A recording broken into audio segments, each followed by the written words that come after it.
please don't make me move out of that wonderful 18th ward. Please, if we can find a petition or something to request money from the federal government, that would be fine. And that's it.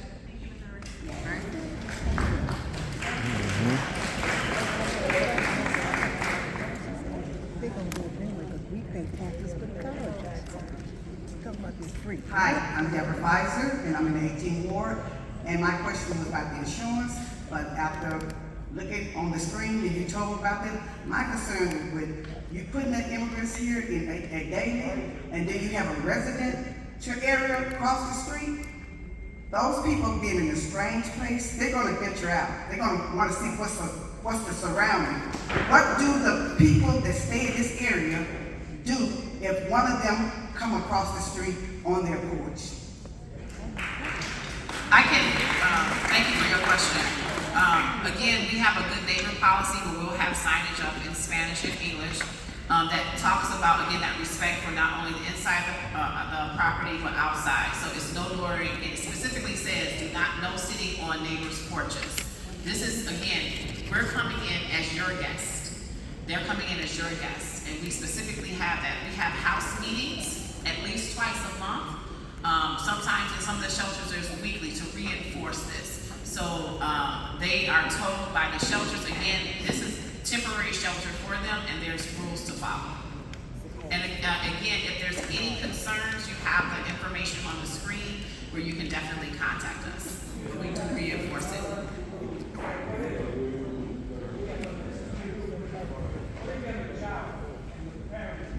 Sir, you're gonna have to, if you sign up on the list, we'll entertain your question, but we have to make sure that we're going in line. Hi, my name is Dolores and my husband Gregory Robinson. My question is, so how would some of the 51 million be allocated here in our community with us bringing on more people in our community? What? Gregory Robinson.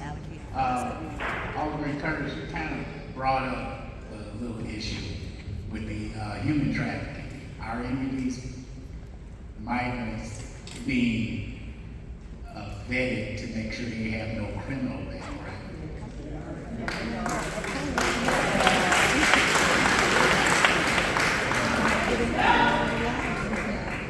They won't know. I can take that. Thank you for that question. The question is whether folks are vetted. Yes, folks who are coming through and presenting themselves at a port of entry seeking asylum, they do go through a processing. There is background checks, fingerprints, and then they're paroled in the country. They have about a year or so to apply for asylum, and it takes 150 days, roughly 5 to 6 months, for that work permit to come in. So there is a vetting process in place. Once they present themselves at the border. And I have another question. So,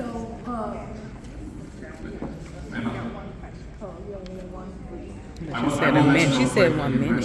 1 minute. She said 1 minute. yeah.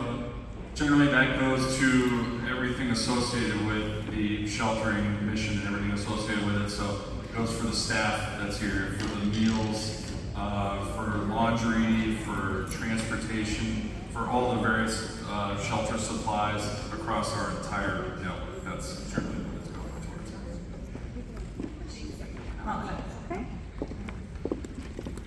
Just really quick, I saw the websites and I was going to try to take a photo, but it was difficult.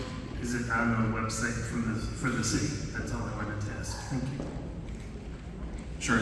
Tell you what, after we're done here, we'll put the URLs back up and let you see them. Some of them are on city websites, but we'll put them back.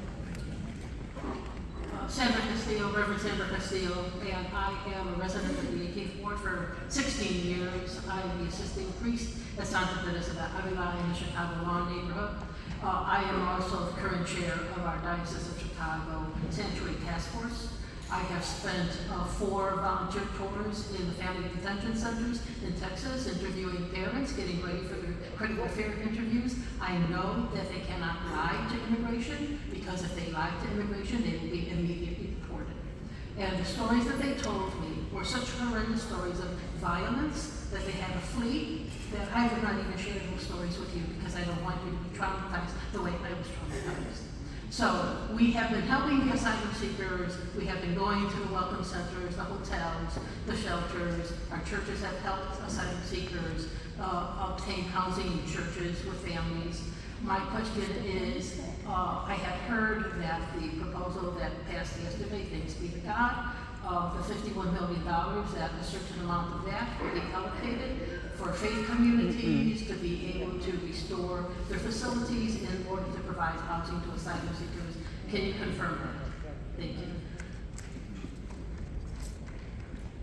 No. There's a lot of work being done with the philanthropic community about ways to engage and provide resources that the city may not be able to support at this point in time to our faith-based and our community-based organizations. So that's still work that is going on as we speak, and hopefully there will be more information about that down the line. Hi, my name is Michael Farmer. I'm a 25-year resident of the 14th Ward. I also volunteer once a month with the Red Cross to greet people down at the Greyhound station who are coming in, usually from Central America, sometimes out of detention centers, and then recently a lot of Venezuelans. Just to address some of the fears people have, because there's this kind of unnamed mass, but people are shopkeepers, they work in construction, they work in, I met a veterinarian who was on his way to Minnesota for a job to inseminate cattle. I guess they can't find many people who do that. So, it's a great group of people. Go to the police stations, talk to people, find someone to translate. I think that will allay a lot of fears. And one quick question. For the people coming in on their own on buses, often they have to wait at the Greyhound station up to a full day to get sheltered somewhere. Can that be expedited soon? I can address some of the, so as you all know from again, we have a regular homeless shelter system, meaning we have 3,000 beds that the city of Chicago funds within the shelter system. 311 is the best way. It's about capacity as well. We are now contracted with a bus agency who's doing some of the movements from the police stations and other locations into shelter. We still have, through the Department of Family and Support Services, a contracted agency that does sheltering from like other locations, just such as Greyhound. But again, it's about bed availability. The important aspect of resettlement, as we do in the Chicago shelter system, is that movement out of shelter beds. Again, the goal is not to keep people in shelter forever, because we know there's more people coming in. So we want to have that flow into the shelter system and a way to be resettled out to make those beds available. So again, 311 is still the best way, but it's about capacity in the shelter system and bed availability. All right, first of all, I want to congratulate you on the vote. Yeah. You mentioned the pandemic, the systemic pandemic that happened. My people are still in a damn shelter, and they've been in there for years. Okay? You mentioned the time curfews and everything else that these immigrants have, or whatever you want to classify them as, okay? Their rights that you're giving them is better than the people that's been in these damn shelters for years. Okay? So my question to you is, when do citizens of the United States of America come first? We own Americans, that's why. I pay you my tax dollars for you guys to represent the citizens of Chicago. Yes, Thank you very much for your question. Again, none of the money for the migrant mission has been affected our $61 million budget that we have for the regular homeless shelter system. Since the pandemic, we in October 2020, we invested $35 million specifically for housing for those in our shelter system as well as our unsheltered system. That's a lie. Again, $35 million.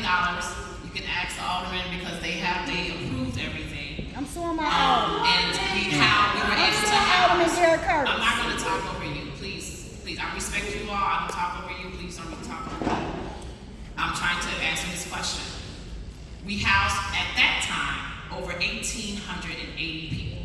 And that, again, that's in shelter and unsheltered. We have accelerated moving events where we have partnered with landlords throughout the city. People who are in shelter as well as unsheltered have the opportunity to pick where they want to live in the city of Chicago. Because that initiative was so successful, with additional funding through the federal government, we have invested another $35 million starting in January 2023, where we will again house 1,200 people and sustain housing for another 900 people. Because this, we have, again, we call it accelerated moving events. The initial initiative was called the Expedited Housing Initiative. Now we're just doing expanded rapid rehousing because it's important, again, it's important for people to have housing on the back end. Shelter is not the answer. So we have not disinvested from communities at all. We continue to fund outreach agencies. We continue to advocate for more funding for our shelter providers who's having capacity issues to raise the amount of money that they're paying their shelters, and also the outreach agencies, because we know they're frontline workers and they deserve a living wage as well. We have not taken anything from our homeless shelter system. So do you need me to start naming names to show you that that's a form of bullshit? That it is people that's been in the shelter for years? That's something that we can follow up with you. Yeah, I'm happy to. We're happy to talk.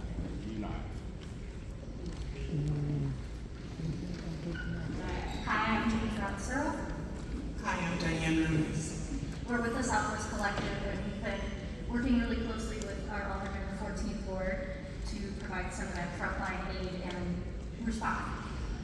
What we wanted to say to you today is that while we're happy to continue to do that work, we have been hearing from countless neighbors who do want to continue to help, which is great. There's been a really good outpouring from our communities about what can we give and how can we help. But we want to stress that we're overwhelmed by the donations, we're overwhelmed, and I think a lot of CEOs in this audience would agree that we are all overwhelmed, and that it is really time for the city to step up and provide the infrastructure, whether that's passing from Chicago home or something like it, but we really have to start being proactive and less reactive. Thank you. I would like to say for those that are afraid to get out there and volunteer. I have personally gone to the police stations. Personally myself, I've taken my own blankets, my own pillows, food.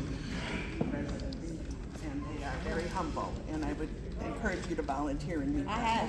I dropped off laptops, things that I couldn't use. Very good, yeah. Yeah, they're very humble people. Alderman Curtis, my name is Joe Coulis. Hey, Joe. How are you? You got me with the 51 million for 1 month. Okay? 51 million for 1 month. How about that reassessment that came up by us? All right. We speak very much about the money. It's our money. Every dollar you get is our money. Okay? Talk about that. What about the police and stuff like that and our security? Okay? They waited an hour once for the cops. Okay? And you know, we don't have what we had and what we pay for, Alderman. We don't have what we pay for. Not at all. Look at Catholic Charities, the Archdiocese of Chicago. You go to Mass, right? Love your immigrant. Do your brothers and sisters, right? Where is the Archdiocese of Chicago and Catholic Charities right now? Nowhere to be found. Okay? They have a big facility on 2601 West Marquette Road, and it's closed. Sir, I'll say real quick. Catholic Charities actually has been a very willing and supportive partner in the resettlement and out-migration of our residents, so that, believe me, they are heavily involved with Catholic Charities. Also, in regards to the Archdiocese, as Matt stated earlier, we have visited over 200 different sites in the city, so we have worked with the Archdiocese to identify possible locations, but of course, due to whether they're habitable, we weren't able to get, or the size of the number of people. So they have been a partner in this effort as well. Okay. We're ready to bring up our next 10 questioners, starting with B. Rodriguez, Jose Luis Sermin, to Jelana Perkins, Crystal, no last name, Merlin Robinson, Eddie Guillen, Arnetta Brown, Santos Serna, Gloria Spruill, and Jonas Russell. All right, well, respect going to the people. Wait nasi, ipa manawani, moyo pati, kaso kamati to nasi. Message to first of all, a message to the Black community. Apologizing from the Mexican indigenous community. I know there's been a lot of hurt and a lot of pain between different races, right? So I just want to take some moment just to apologize for the interracial crime and the interracial hatred that has existed in my lineage at least for a couple years, right? And all that has been intentional. Well, I have nothing else. So before what I'm saying is that the reason I turn to the people is that we, as POC, people of color, Black people, Afro-Indigenous people, we are outsourcing our power to a political state that does not care about us. First and foremost, all right? Why is there cops here? Why is there cops here? Right? Because when there's Indigenous people, when there's Black people in the same space, we revolt. Right? So we cannot continue to outsource our power to a political state. We cannot continue outsourcing our power to politicians, police, who continue to disrupt our communities. The power is in the people. The power is in the people. And all I want to say is, we need to start thinking about common spaces. How can we grow food for the people that are coming in, for us, right? Because in a couple years from now, we're gonna have food scarcity. Prices are gonna go up. All right. So I'm not sure. I'm Dave Henn. All right. We all love to the people. Thank you.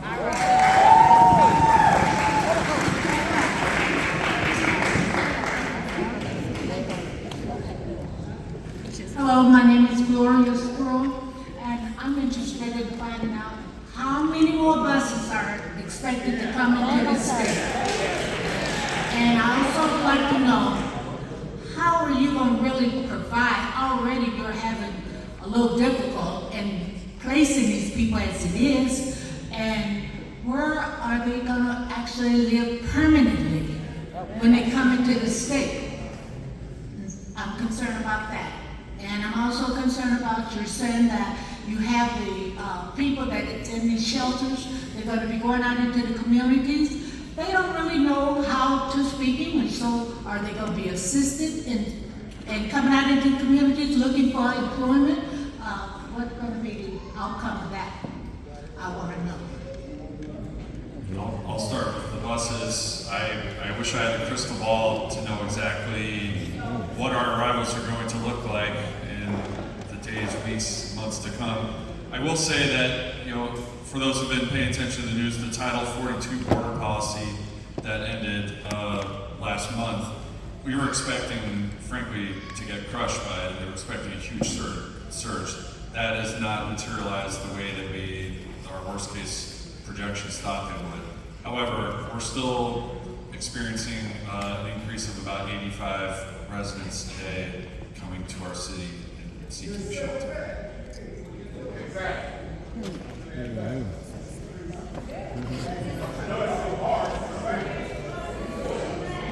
My question was, we're talking about the people but we don't take care of our own people here. We don't take care of the people here. We have people still living on the street. There's no way that we should have all these homeless people when we're bringing people in. If we're going to work together, we need to take care of everybody. We just can't say, hey, we're going to take care of you today and leave you out here. Then the police, when you call them, they don't come. But you can come for this, but you can't come for that. But you can give a bad tax, the property tax can increase, but we can't do anything for our own people here. That's a shame that we have to live like this. It makes no sense whatsoever. But we're supposed to open our arms and not think about the people. I see people every day that's homeless with kids, but they go to a shelter. If they're not in at that time, that's a lie. come in. We do not take care of our own people. If we want to be so, oh, we should do this, take care of home first. Because it makes no sense. Everybody sitting on this panel act like there's nothing going on.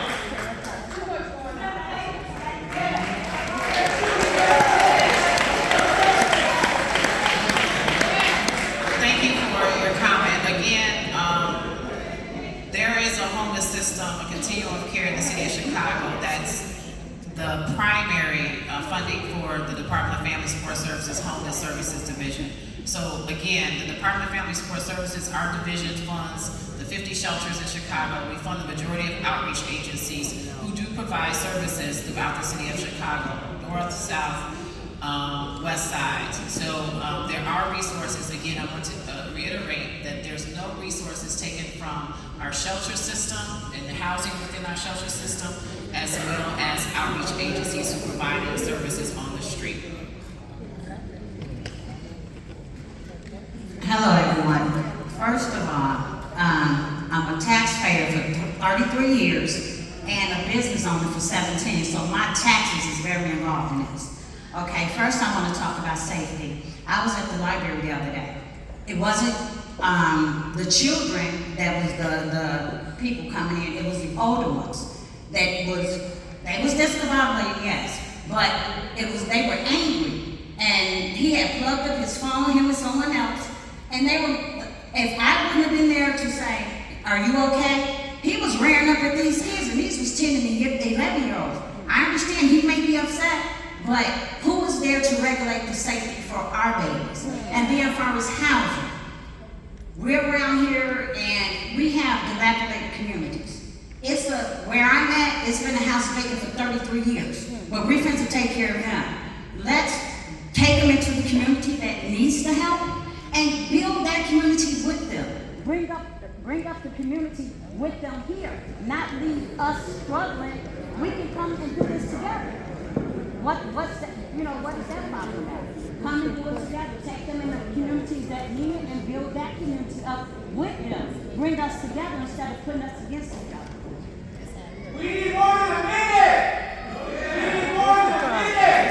Exactly. We need more than a minute! Hello, everyone. My name is Crystal, and I love the 6065 community. And I guess I'm looking for clarity as to once the funding and once this facility, the time runs out, August 1st, I think it is. What will happen with the population here? Will they just be set out to migrate with the other homeless population? That's part of the question. The second part of my question is the city of Chicago equipped as far as police force to handle more people? Is there not a shortage on our police force? Those are my two questions. Sure, I'll address the first part of the question. We're on a continuous search for additional sheltering opportunities across the city. We have our own wish list of facilities that we're looking to explore further, so it's a continual process. We know that the clock is ticking on August 1st. Thus far, we've been able to adhere to every deadline that's been handed to us, and we're starting tomorrow morning. We're going to keep plugging away at it as we explore and open up new shelters. In addition to that, we have a stop and referrals process. So at some point in the early months of July, we will stop referrals to this location. So when they start migrating out, we will not be filling those beds. This way, there's less people to transfer to a different shelter by the deadline. So that's what we've been doing throughout this whole process. Fantastic question on the policing within the city. We are continually reviewing operations, adjusting resources to ensure that public safety comes first. This is no different.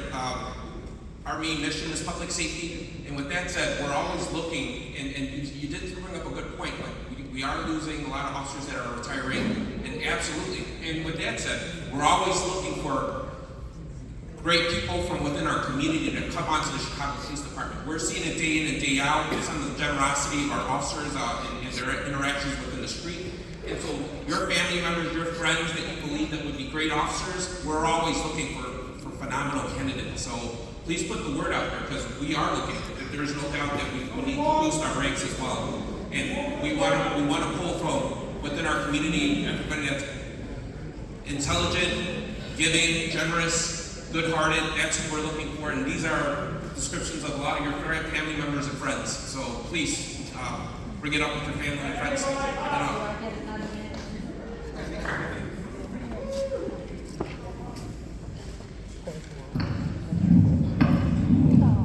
Hi everybody, I just want to recognize that there are many of us here that have been here since 1958, 78. We are a home of immigrants. We are sitting here in the zip code.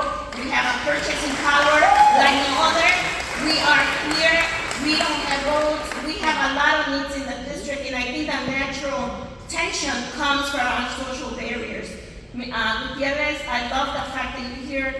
Alderman Curtis, you're an incredible leader. Well, we are coming here asking for us to really look at the social barriers and the problems that we already have here. But I think that it's really important to recognize that it's not black and brown against each other. Today's a day of unity, and we're going to stand together. And I want to recognize all the community organizations, my children, and all the family. We didn't wait for the government. We moved on our own. We are bringing food. We are bringing clothing. We're doing it together. And not only for the 8th district, 7th district. We have a refugee collaborative, and I want to recognize that. I think if we could continue to work. Thank you. No black and brown fight. No fight, baby. Okay, we're ready to bring up our next 10 questioners, starting with Adele Brooksdale, Ronald Jackson, Diego Garcia, Yulissa Oliveira, Catherine Zamora, Esmeralda Mantisnos, Guy from AFSWE, Erica Robinson, Keith Miller, and Roman Saragosa. Ready? First of all, I just want to remind everyone that Alderman Curtis was absent when the vote to create more housing for the homeless came to City Council in November to bring Chicago home. The opportunity to support is still there. He needs to do his job and take a vote. Second of all, I come from a Christian household that believes that life is sacred. By the age of 19, I had already lost 5 friends to violence and have understood that our communities, both black and brown, have been severely disinvested. We deserve to feel safe every day. I'm calling on the city to match funding being given to support our asylum-seeking neighbors and also invest in both black communities and our in-house neighbors. Jesus fed a crowd of 5,000 from a basket containing 2 fish and 5 loaves of bread. He depended on friends for a place to sleep and would have fed, housed, and welcomed their new neighbors. There's space for all of us and enough funds to go around, which need you to do your job.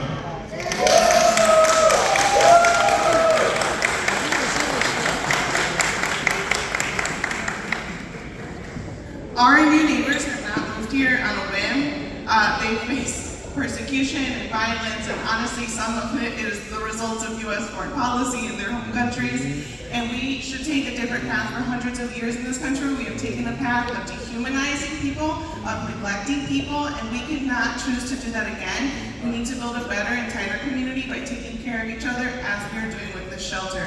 I have heard some elders say that you need to put on your own mask before you help others, but that's what we aren't doing. We are using a budget surplus to take care of people who need it.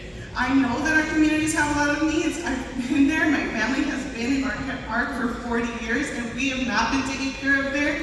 Cops have not responded when my family was in need in that community. That was 15 years ago. That was 5 years ago. That was 2 years ago, before any of this started. This is not their fault.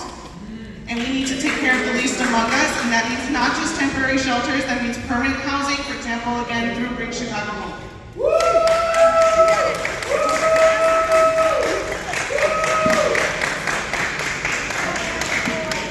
Hello, my name is Esmeralda Montesinos, and I would actually also like to address the community. I myself am an immigrant. I have DACA. I been here since I was 2 years old. And I want to say that I am also sorry that this has been a moment in which communities have been put against each other, because we should not be fighting against one another. We have all been victims of capitalism. We have all been victims of militarization of our communities, and we should not be fighting for bare resources that we all deserve. I implore and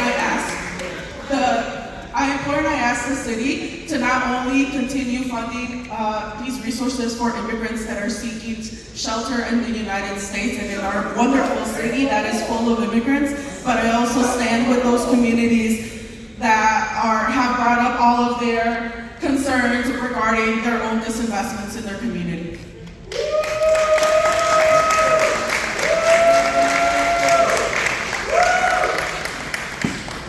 This has been lightly through today. My name is Carlos Saula. I'm the Vice President of ASME Local 3506. We represent the teachers of the city of Chicago. I want to make a comment about, I've had these people in my classroom. I had a classroom of 30, and every single one was a degree professional. I think that speaks that what can happen if we absorb these people in their communities. I think nothing but good can come from that. But that being said, this is what I want to say, is that we're asking the city colleges, Mr. Salgado, that work with our leadership, the union leadership, to get these people in the classroom. We got to get them in the classroom, not just for English, because what we can do with them is address the very issues that they talk about in this room today. We not only need to teach them English, but we're talking about programs how they can better and more quickly assimilate into this society. We're asking that money be addressed in that way. And I agree that 1 minute is not enough. It gets everybody else. More people. No. They don't have to say to complete their ideas. I have some very meaningful stuff that could address issues in this very room. And I can't do it in a minute. Yeah, but these are very serious concerns in the community. Take 10 seconds.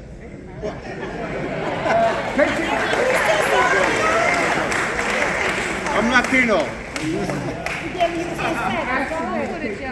All right, we need to get them in the classroom to talk about the class. So we talk about for social issues, civics, or social orientation, and living in the United States. Not just English. It's not enough. And that will address the issues. And to know that they're professional should like your concerns about crime. Okay, I'm going to make this real quick because, see, there's a union here, FOP, that's looking for mental health services. Mental health services. Guess what? These folks here are family support services, talking about shelters. Guess what? We closed mental health clinics. We only have 5 right now, and guess what? I'm willing to bet not 12 people in here can tell you where all 5 of those existing public mental health clinics are now. But guess what? Mental health, when you have people that are traumatized, guess what? You've got 11,000 of them that just moved in amongst the 65,000 that are already here.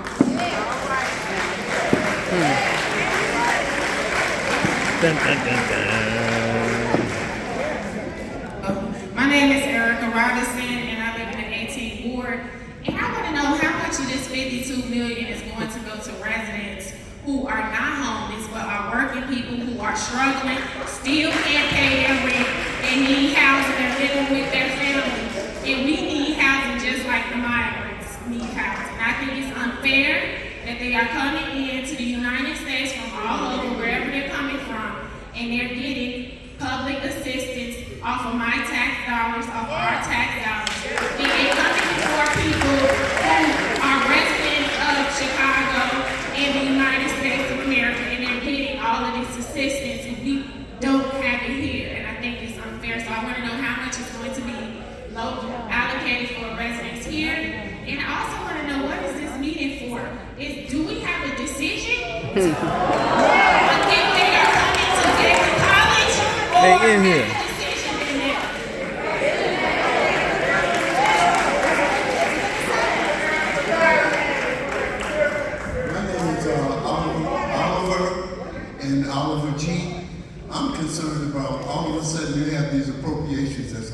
nowhere.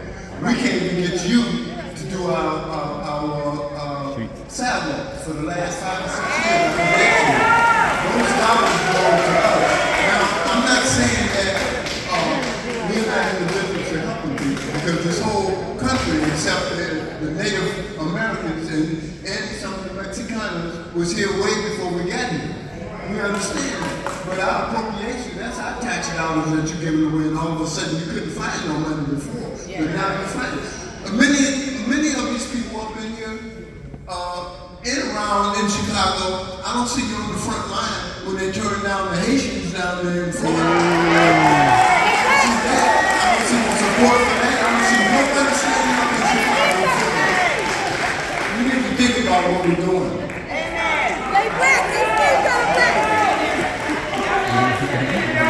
Yeah, this Haitian flag too. Jamaican, that's the Haitian and Jamaican. Okay, what was the question about the 51 million? No, why the question about 51 million? She wants to know, was it going to be a vote that was going to take place to decide what we're going to come here? That was the question. Our answer to that is this is an emergency mission, an ongoing emergency. This facility is absolutely critical to get into. We have to proceed with this.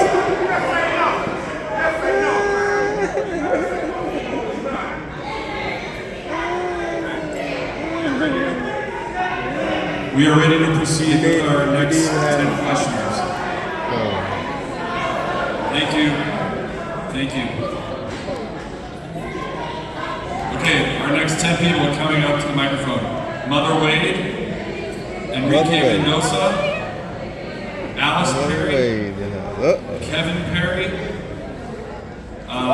Channeline Franklin, Richard Smith, Esmerella Ventisinos, Carlos Olet, Rico Hampton, Daniel, no last name, and Sandra Smith.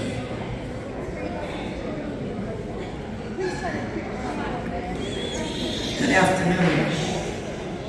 I've been a resident of the 18th Ward for over 50 years. And when I moved in this area, you just didn't move in it, we were let in it.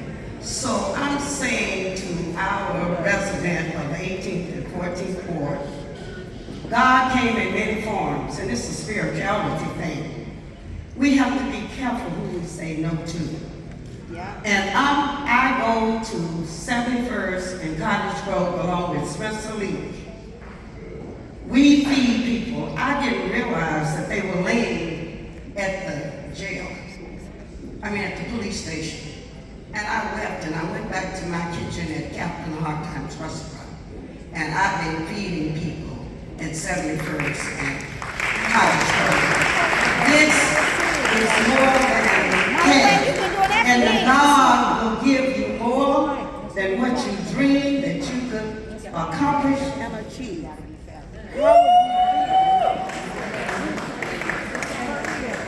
y'all can't cut Mama Wade off. She been feeling too long. That's right. You can't cut her off now. My Chelsea. Yes. You cannot cut Mama Wade off. She been doing it too long. Yes, I have. Thank you, Mama Wade. I'm gonna give you my minute because my name is Hello everyone, my name is Enrique Mendoza. I'm a longtime resident of the West Lawn community. I'm a community organizer and I've been doing this for the past couple of years, for the past 5 years. And let me say that before I was helping migrants, I was actually, or asylum seekers I should say, I've been doing mutual aid for people experiencing homelessness, people who have been under the bridge, under Cicero, and let me say, I have not seen as many folks out there helping folks.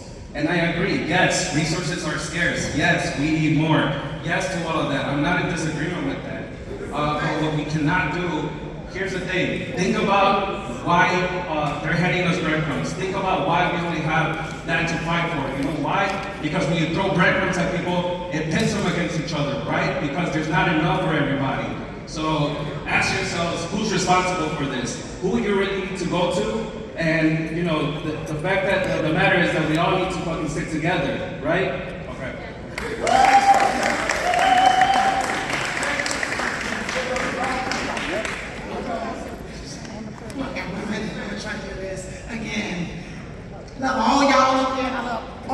back there too. Ooh, so much tension here, we gotta ease up. Okay, well, one of my questions is, well, I'm gonna make a comment. Being in the community for X number of years, myself in the 18th ward, I do help out a lot of migrants. Even in my business, I have 18 migrants right now that I'm helping personally. And it's nothing against race, creed, or color. We are here to form some community establishment and some love in this room. I know people are angry, I know people are hurting, and I understand that. But at the same token, we still have to maintain the love and get through this process, okay? Because there are some questions. There are some questions. One question was,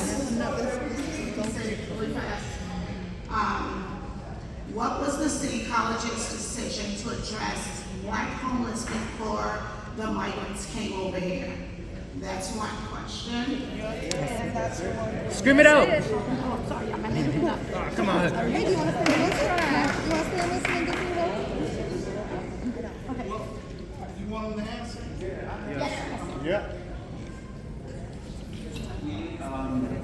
Thank you for the question. We are prioritizing the student needs, assessing what are overall student needs. We have been focused in on food insecurity and housing insecurity. We have now. She's asking about what City Colleges is doing with regards to homelessness. So I'm speaking from my perspective. Okay. So as City Colleges, she said.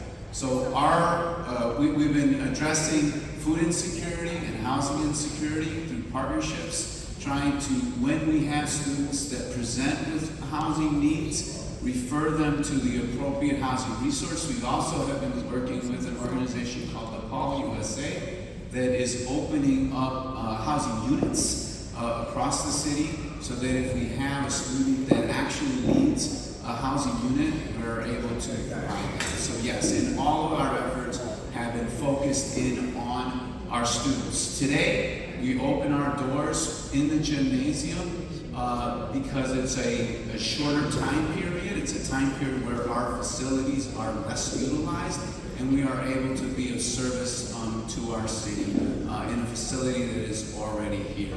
We do believe very firmly and very strongly that the housing here, which comes at no cost to the city, is a better situation than within our police station. So thank you.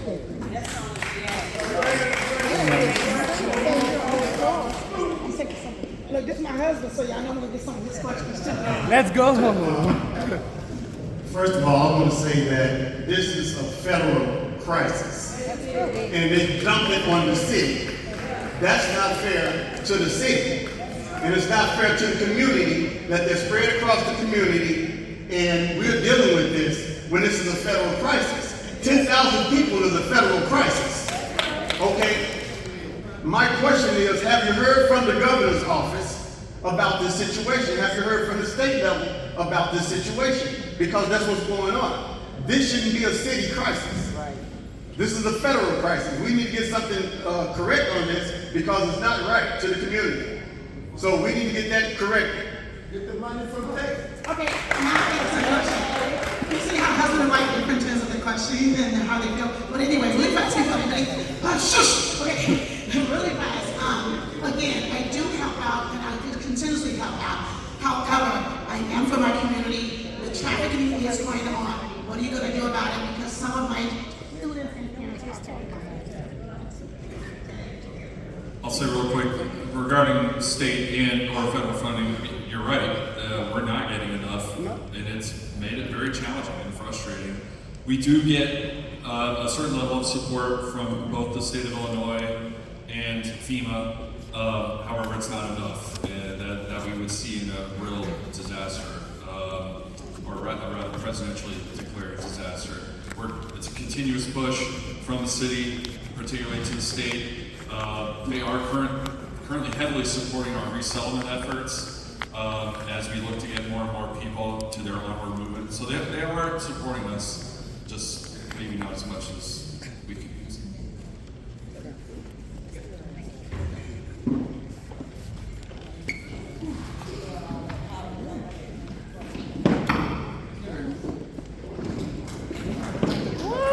want to say and paint the current picture of what's going on right now.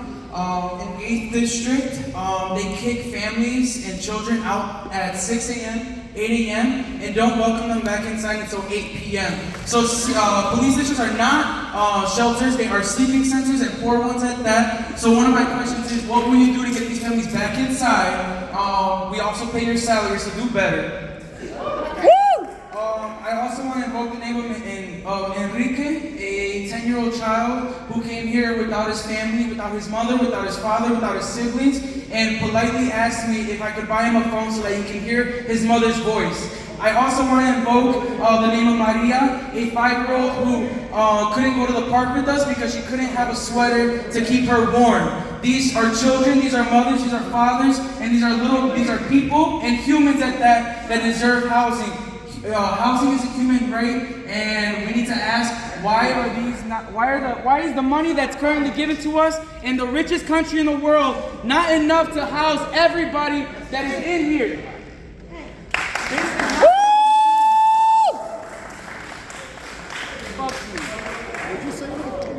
No one was talking to you. Take a deep breath. Take a deep breath. Thank you for your question. Thank you for your comments and questions. With that said, you bring up a fantastic comment on that. So one of the things that we try to do is to mitigate some of the issues that we have within our districts. And with that said, there's numerous medical conditions that our migrants are coming in with. And so some of that is in order to decontaminate and clean the sites to make sure that we have safe environments for our residents to live. It does entail our custodians doing extensive cleanings of our lobbies to facilitate that, because we don't want something to break out and then the rest of our migrant population within the lobbies to get sick. So that does happen. We're trying to be better with that, and so our communications to the migrants will be better. So it is a fantastic question. So one of the steps that we are taking to address that is actually make it known. So we're working on posting signs as to when we're cleaning and what the expectations are. Because sometimes there is a loss in translation where when we communicate with our migrants, they might not fully comprehend what we're trying to do, like that we're trying to do a cleaning or enhanced cleaning of our facilities to make sure that it's safe for them. But that is our part. We're going to make sure that we're going to post signs and we communicate it properly so that there is no misunderstanding that they're getting put out unnecessarily, that there is a purpose to what we're trying to conduct. But that was a fantastic question. I know that may happen in some of the other districts as well, and there may be some lost in translations that we're trying to rectify. But fantastic question on that. 12 hours cleaning is way too long for 90-degree weather. Wait! 12 hours cleaning. I can speak if I want to. I can speak if I want to. Yes, I can. 3 babies have died at these police stations. Okay, so let's fight for everybody. Okay, I'm okay, thank you. I'm okay. I'm okay. Movement here about Saturday, then every decisions are already made. Yep. So where are we doing this meeting? It's kind of like a waste of time. Yep. You know that.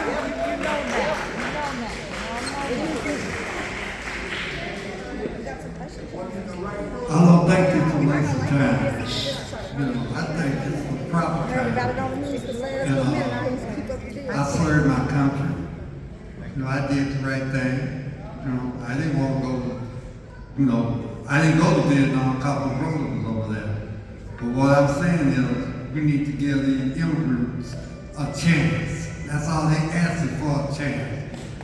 Ain't nobody gonna walk no 1,000 miles to the United States border and get turned back. That don't make no sense. And before they talk about anybody curfews and everything, they need to clean up the curfews here in Chicago. These got teenagers running wild. That's a community problem. No, it's not. It's the parent problem. Before we talk about the immigrants.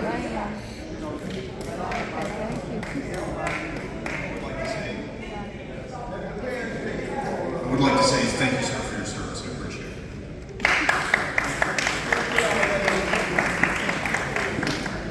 Good evening, everyone. Thank you for showing up. I've been a resident in this ward for over 20 years. My son son graduated from Daley at the top of his class, Brogan as well.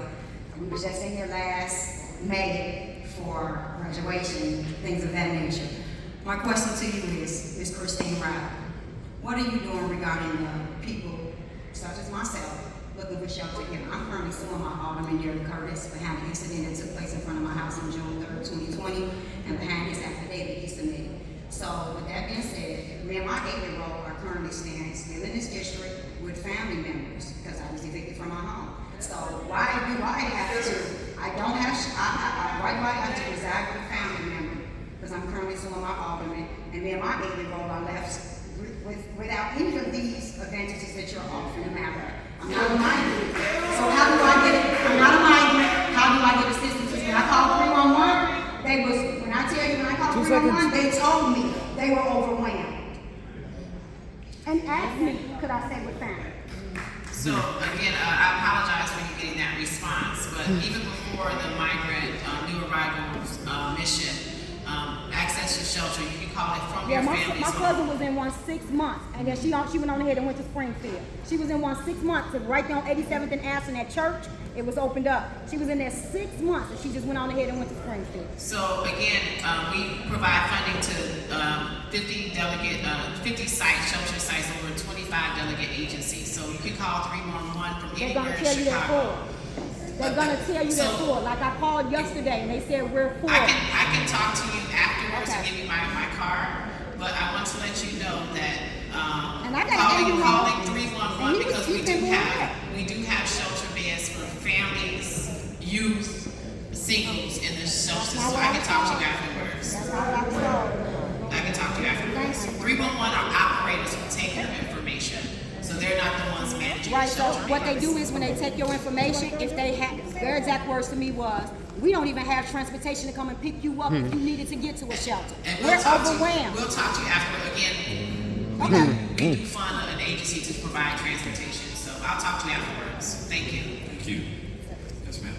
Hi, my name is Rachel Creswell, and I just want to say I don't have a problem with people coming here. Well, let's call them what they are, illegal. Migrants. That's what I have a problem. They're illegal immigrants, migrants.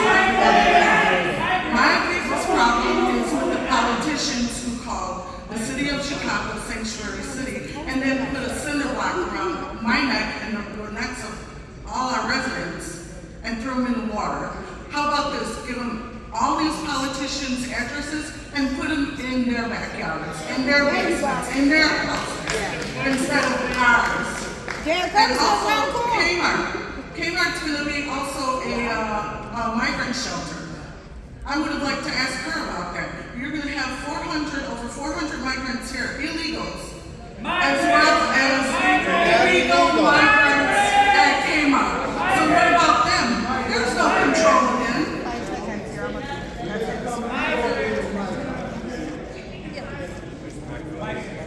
Respectfully, ma'am, folks are riding on these buses are coming through the way that the U.S. has outlined as a right way to do it.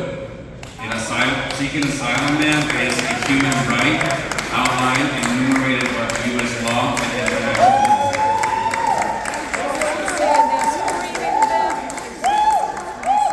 law. First, my name is Marie Tice. I've been in this area for 51 years. My first question is, who decided to designate this a sanctuary city? I don't know. I don't have the answer to that. And the next question I have is, why are we, I wanted to correct one thing. This is not a free facility. My taxes pay for Daley College. Our taxes pay for this facility. So when you stand up here and say, this is not costing anybody anything, that's not true. And so mental facilities have been closed. We don't have the resources we need for our own people. And I'm not against people coming here for asylum, but there should be a right way to come. You can't just dump your kid across up into the water and have us take care of your child. There has to be a better way. And I don't think that this meeting has answered any of the questions that I have had. Who made the decisions? How did we get where we are? And who is continuing to make the decisions that are coming out of my pocket? Our tax dollars are paying for all of this. Okay, let them answer. Yeah, that's a great question. Okay, who's gonna answer that? Thanks, ma'am. To answer your first question on the welcoming city ordinance, that was signed by Harold Washington in 1985. So that's a long history. On the latter, in terms of, when will this stop? I think we have to remember that Governor Abbott is hoping to create this chaos. He's hoping to sow division, and he has, he hopes to strain our resources and infrastructure. And so something like this is unprecedented for the city of Chicago to receive buses of people without coordination from the state. And so what we're trying to do is give at least a foundation, the basic needs. But I go back to the mission of this governor is to create these feelings of scarcity. So, we don't have an answer as to when this will stop because we are barely getting intel on when they are coming.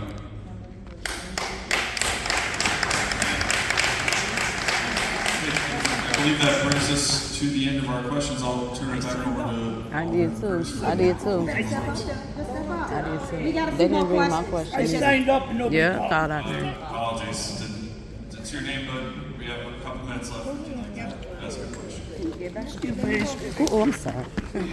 You got it. I don't know what they did. I don't know what they did with it.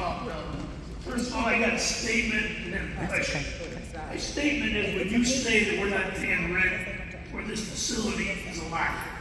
Every time I pay real estate taxes, I'm paying rent. That's right. Secondly, I'm going to direct this to the people out there. My question is, who asked us? Who asked us our opinion on what we wanted to do here in our neighborhood? Nobody. Nobody. This decision was made even before we were notified about a community meeting, which wasn't until yesterday I got an email. It was made under the table. Who asked us? They certainly didn't.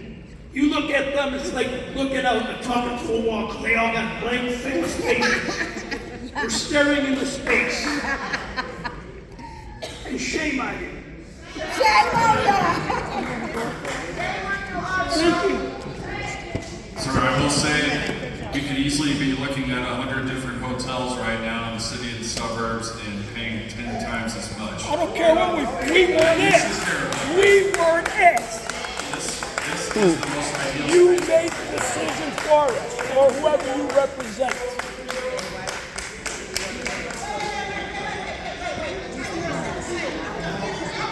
I found out about a meeting. I didn't know that they were moving in here to the meeting. This was final. No, this is just an overall opinion. It's over. They're going to be on Saturday. From your mom? The vote was not on the agenda tonight. No, this was here just It's already decided. It's a done deal. It's a done deal. It's a done deal.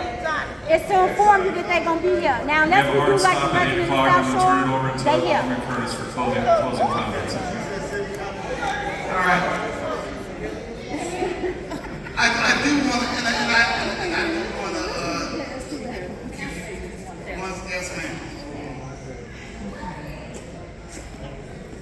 I would just like to say I was driving home from work the other day, and I drove down Halsted Street, and I passed by the 79th Street police station, and I saw people laying on the concrete.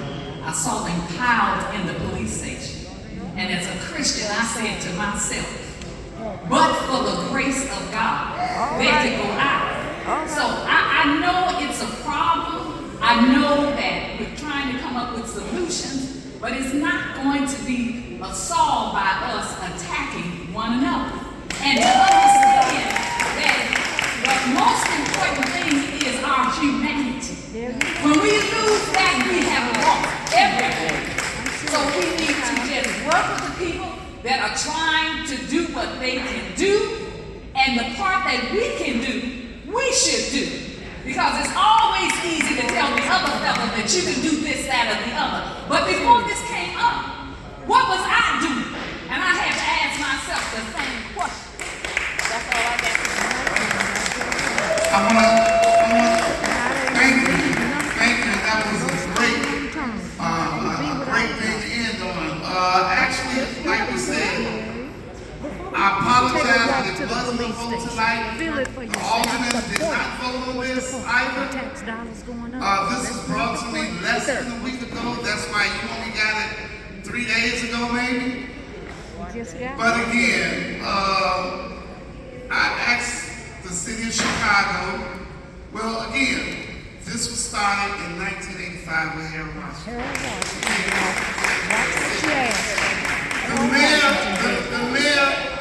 The mayor stood up during his statement and said, Chicago is big enough for everyone. The city colleges decided to stand up and say, we want to be a part of a solution.